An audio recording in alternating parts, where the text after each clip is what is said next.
बिस्मिल्लाहिर्रहमानिर्रहीम। अस्सलामुअलैकुम। मोहम्मद नियाज़ .net में आपको खुशामदीद। और इस वीडियो ट्यूटोरियल में हम आज अपना ब्लॉगर का क्लास नंबर 11 पढ़ेंगे, import export and delete blog.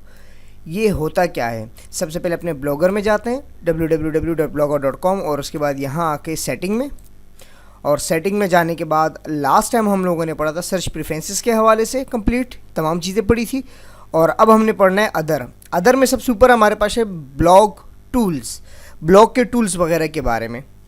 यहाँ जब सबसे पहला ऑप्शन है इंपोर्ट ब्लॉग, एक्सपोर्ट ब्लॉग और डिलीट ब्लॉग। इसका मतलब ये होता है कि बिलफर्ज अगर आप ये चाहते हैं कि आप इस ब्लॉग की तमाम पोस्ट और पेजेस जो है, डेटा जो है वो आप दूसरे ब्लॉग्स पे ट्रांसफ़र करना चाहते हैं तो वो आप कर सकते हैं, या इस ब्लॉग किसी दूसरे ब्लॉग का डेटा अपने इस ब्लॉग के ऊपर अपलोड करने के लिए भी आपको इंपोर्ट, और अपने ब्लॉग को डिलीट करने के लिए सिंपल, अपने ब्लॉग को दूसरे ब्लॉग पे इंपोर्ट करने के लिए या दूसरे ब्लॉग को अपने ब्लॉग के ऊपर ट्रांसफ़र करने के लिए आप इस टूल का सहारा लेते हैं, और अपने ब्लॉग को डिलीट करने के लिए भी। सबसे पहले ये कि एक्सपोर्ट ब्लॉग का मतलब ये होता है, जैसे मैं इस पर पिक करता हूँ, ये देखिएगा, ये कह रहे हैं कि आपके तमाम जो पेजेस हैं और जो पोस्टें हैं आपके, वो तमाम इसके अंदर आ जाएंगी। ये देखें डाउनलोड ब्लॉग, जैसी मैं करता हूँ ये देखिए यहाँ हमारे पास एक फ़ाइल डाउनलोड हुई, XML वाली फ़ाइल, ये फ़ाइल डाउनलोड हुई। इसमें हमारी तमाम पोस्टें वगैरह शामिल हैं।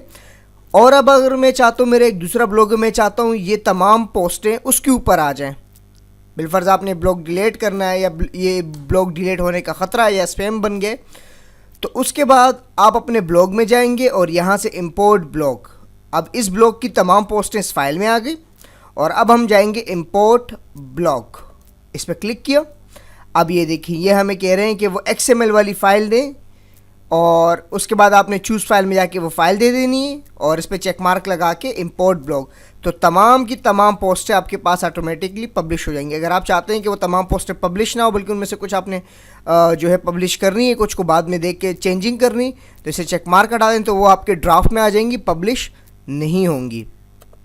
और यहाँ से आप अपने ब्लॉग को डिलीट कर सकते हैं। यहाँ भी देखें आपको, before you delete your blog do you want to export it, ये आपसे बाकायदा पूछ रहे कि डिलीट करने से पहले क्या आप अपने ब्लॉग को, डेटा को यानी एक्सपोर्ट करना चाहते हैं, और उसके बाद आप डिलीट कर सकते हैं। तो बहुत सिंपल तरीका है, आप अपने ब्लॉग, किसी भी ब्लॉग के डेटा को इंपोर्ट कर सकते हैं अपनी साइट पे, किसी दूसरी साइट पे अपना डेटा भेजने के लिए आप एक्सपोर्ट ब्लॉग करते हैं, और अपने ब्लॉग को डिलीट करने के लिए आप यहाँ से वो इसे डिलीट करवा सकते हैं। तो ब्लॉग टूल के अंदर इंशाल्लाह हमने ये पढ़ा। नेक्स्ट वीडियो में इंशाल्लाह हम साइट फीड के बारे में, OpenID और अडल्ट कंटेंट और गूगल एनालिटिक्स के हवाले से पढ़ेंगे। किसी भी किस्म का इस टॉपिक में प्रॉब्लम हो, आप मेरी वेबसाइट mohammadniyaz.net में विज़िट करके मुझे यहाँ पे कमेंट करें, और इंशाल्लाह मैं आपको 24 घंटे के अंदर उसका आंसर दे दूँगा। और आप मुझे सोशल मीडिया पे भी ज्वाइन कर सकते हैं, फेसबुक, ट्विटर, गूगल+, यूट्यूब, आप ये फॉलो कर सकते हैं। और अगर आपको वेबसाइट की लेटेस्ट जो है अपडेट्स वगैरह चाहिए, तो आप यहाँ पे अपने ईमेल सबमिट कर दें, वेरिफिकेशन आपकी ईमेल पे आएगी, उसे ओके कर दीजिए, तो हमारी जो डेली लेटेस्ट पोस्टें होंगी वो आपके पास बज़रिए ईमेल आपकी ईमेल अकाउंट में ईमेल हुआ करेंगी। मिलते हैं नेक्स्ट ट्यूटोरियल में। अल्लाह नेगेबान।